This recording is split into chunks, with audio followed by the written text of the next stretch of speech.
It took Superintendent Latrobe something like 5 months to actually reach the Port Phillip area. So they travelled by sea, and that's he and his young Swiss wife, Sophie. After that, they actually had to be rowed up the Yarra River, and then they had to wade ashore. That's how they arrived. And of course, they took their prefabricated home to Jolimont and set it up there.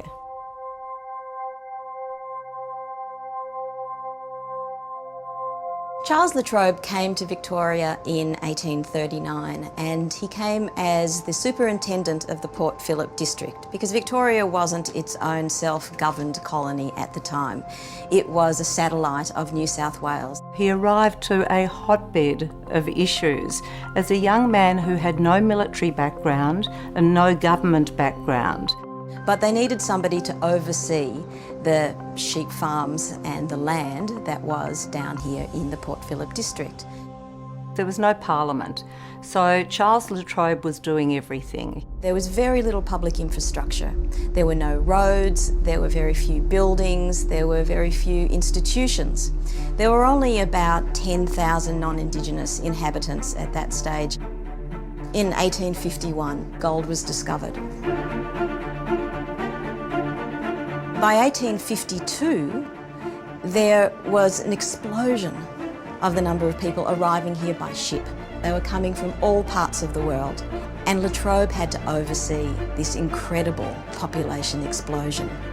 You can imagine the infrastructure that was suddenly needed when this colony was just swelling in numbers at a rate that was inconceivable.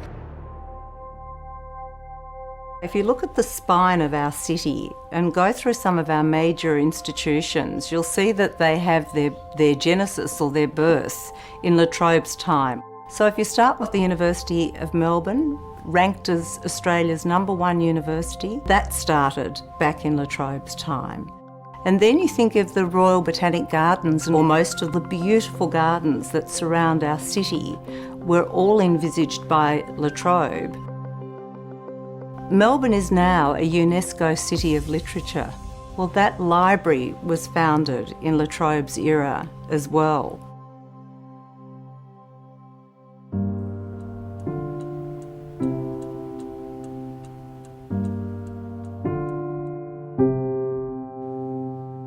You see that it wasn't until 1974 that Sir Henry Winnicky was the first Australian citizen who was appointed as governor. Before that, all of the governors were from the British aristocracy. We often talk about the governors, and we don't as often talk about the governors' wives. They have been great unsung heroes. They were women who were prepared to roll up their sleeves and get on with it, whether it was for the Red Cross or Children's Protection Society. It was also expected that she would often entertain the guests after dinner by singing, something I haven't asked my husband to do. It took the British government a year to find a replacement for Latrobe, and that man was Charles Hotham.